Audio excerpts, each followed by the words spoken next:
East Bengal ভাই কি করে দেখাচ্ছে, এখনো ম্যাচ শেষ হয়নি, আমি ভিডিওটা স্টার্ট করে দিয়েছি। ইস্ট বেঙ্গল এগিয়ে গেল 3-1 গোলে, যেখানে ইস্ট বেঙ্গল পিছিয়ে ছিল 1-0 গোলে, সেখানে ইস্ট বেঙ্গল ডমিনেট করলো, দেখালো লড়াই। বলেছিলাম ডেভিডের উপর ভরসা রাখো, ডেভিডের উপর ভরসা রাখলে ডেভিড কিন্তু হতাশ করবে না। ভাই ডেভিড নাচিয়ে গোল করলো। হ্যাঁ, দুর্দান্ত ম্যাচ চলছে, একদম শেষ মিনিটের আর কিছুক্ষণের খেলা বাকি রয়েছে, সেই খেলাটা কমপ্লিট হোক, তারপর এইরকম একটা ম্যাচ নিয়ে কথা বলতে হয়। সেই রাত মনে পড়ে মোহাম্মদ রাশিদের গোল, সেখানে ইস্ট বেঙ্গল 22 বছর বাদে কিন্তু ইস্ট বেঙ্গল চ্যাম্পিয়ন হয়েছিল, ভারত সেরা হয়েছিল ইস্ট বেঙ্গল। সেই রাশিদ আজকে কি খেললো, স্যালিউট রাশিদ, স্যালিউট। আর এখনো পর্যন্ত খেলা চলছে, 28 মিনিট হয়েছে, আর 2 মিনিট আর হয়তো 1 মিনিট অ্যাট এ টাইম, আর 2-3 মিনিট হয়তো খেলা হবে, তারপর শেষ বাঁশি বাজিয়ে রেফারি জানিয়ে দেবে ম্যাচ ফিনিশ। তো ইস্ট বেঙ্গল কিন্তু না সর্বোচ্চ লিগটাই খেলবে বলেছিলাম, এবং ইস্ট বেঙ্গল যা লড়াইটা আজকে দেখালো, এই ইস্ট বেঙ্গলকে আমরা ভাই চিনি না। অ্যান্তোনিও লোপেজ হাবাস ম্যাচের আগে বলে দিয়েছিল 65% আমার দল ফিট।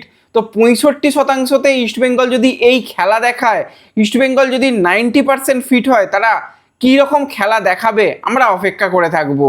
এবং অ্যান্তোনিও লোপেজ হাবাস একদম শেষ বাঁশি বাজা পর্যন্ত অপেক্ষা করছে, প্লেয়ারদের বলছে নাও আর একটা গোল চাপিয়ে দিয়ে এসো, এরকম একটা মানে এই সময় দাঁড়িয়ে বলছে আর একটা গোল চাপিয়ে দিয়েছো। ডেভিড লাফালাফি করছে, বল চাইছে, জয় গুপ্তার কাছে বল রয়েছে, জয় দিচ্ছে এখানে ক্রিসকে, ক্রিস বলছে আমি বল দিচ্ছি, একটু হোল্ড করছে, এখনও গোল করার তাগিদ। মানে এই ইস্ট বেঙ্গলকেই আমরা চিনি, পিছিয়ে থাকা ইস্ট বেঙ্গল সবসময় ভয়ানক। আজকে ভাই যখন ইস্ট বেঙ্গল পেনাল্টি থেকে পিছিয়ে গেল, মনটা ভেঙে গিয়েছিল যে ইস্ট বেঙ্গল কীভাবে কামব্যাক করবে। অপোনেন্ট দলে দুটো বিদেশি ডিফেন্ডার খেলছে, 3টে স্ট্রাইকার পজিশনে প্লেয়ার, অ্যাটাকার পজিশনে প্লেয়ার খেলছে, তারা বিদেশি, তাদের বিরুদ্ধে আমাদের ইন্ডিয়ান প্লেয়াররা কি করবে। সেখানে এডমন্ড, সেখানে ভিষ্ণু, সেখানে সবাই দেখালো যে কাকে বলে খেলা এবং কাকে বলে লড়াই, সেটা কিন্তু দেখালো।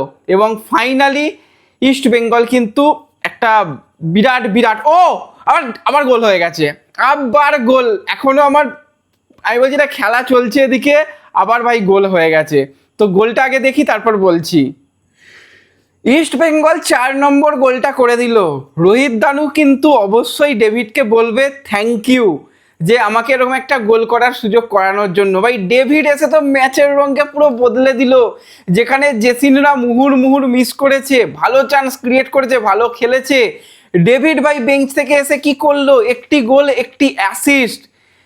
মানে কি ম্যাচটাকে নিয়ে গেল, কোন পর্যায়ে যে ম্যাচটাকে নিয়ে যেতে পারে সেটা দেখালো প্লেয়াররা।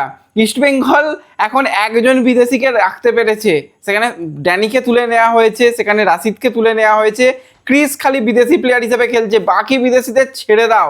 ইন্ডিয়ান প্লেয়াররা যা লড়াই দেখালো, হার্দিক ভাটরা যা লড়াই দেখালো, আনোয়ার আলী কোমরে ব্যথা নিয়ে যেভাবে সে লড়াই দেখালো, ভাই এই ইস্ট বেঙ্গলকেই আমরা চিনি। এই ইস্ট বেঙ্গলই ভাই পিছিয়ে থাকা ইস্ট বেঙ্গল সবসময় ভয়ানক। এবং ইস্ট বেঙ্গল আর কিন্তু খেলছে না গতবারে যে লিগটা খেলেছিল, অর্থাৎ চ্যালেঞ্জ লিগ কিন্তু খেলবে না। ইস্ট বেঙ্গল কিন্তু খেলবে এএফসির যে সর্বোচ্চ পর্যায়ে, যে আমাদের যেটা সিস্টেমের সর্বোচ্চ পর্যায়ে চ্যাম্পিয়ন্স লিগ 2, সেই চ্যাম্পিয়ন্স লিগ 2 এর যোগ্যতা অর্জন করলো। ইস্টবেঙ্গলের লোগোর ওপরে একটা ভারতের ব্যাচ ছিল, যখনই দেশের স্বার্থ জড়িত থাকে তখন ইস্টবেঙ্গল সবার আগে এগিয়ে থাকে। আর বাকি দলেদের মতন তো নয়, যুদ্ধ হচ্ছে যাব না, খেলতে যাব না, খেলবো না। আর সেখানে ইস্টবেঙ্গল লাল হলুদ জার্সি পরে যারা নামবে, আমি বারবার বলে এসেছি যে তারা কিন্তু নিজেদের 100 থেকেও বেশি দিয়ে কিন্তু আজকে লড়াই করবে। আর আজকে কুয়েতের দল আল আরাবি ভেবেছিল ইস্টবেঙ্গলকে জাস্ট উড়িয়ে দেবো, আর ইস্টবেঙ্গল বললো রুকো যারা সাবার করো। তো সেটা শেষ পর্যন্ত দেখালো যে তোমরা অতিথি এসেছো, গোল করেছো, তোমরা খুব ভালো সেলিব্রেশন করেছো, স্টেন গান চালিয়েছো, এবং দিনের শেষে তোমাদের কাঁদিয়ে বাড়ি পাঠাবো, সেটা ইস্টবেঙ্গলের প্লেয়াররা দেখালো। সেটা দেখালো মোহাম্মদ রাশিদরা, সেটা দেখালো ডেভিডরা। আর রাশিদ ভাই ক্যাপ্টেন, ধন্যবাদ ক্যাপ্টেন।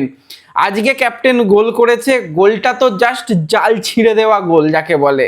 ক্যাপ্টেন আজকে গোল করিয়েছে, যেখান থেকে ইস্টবেঙ্গল সমতায় ফিরেছিল সেখানে গোল করেছে। অবশ্যই একটা দুর্দান্ত গোল করে ইকুইলাইজার এনেছে এবং শেষে তারপর পুরোটাই ডেভিড শো। তো আমি ম্যাচ নিয়ে এখন কিচ্ছু বলার মতন জায়গা নেই, গা পুরো কাঁটা দিচ্ছে, বুঝতে পারছো। প্রত্যেকটা ইস্টবেঙ্গল সমর্থক খুশি যে এই কামব্যাক দেখে। তো ম্যাচ রিভিউ রাতের দিকে আসছে, তোমরা এনজয় করো, কীরকম লাগলো কমেন্টে জানিও। দেখা হচ্ছে খুব তাড়াতাড়ি, ধন্যবাদ।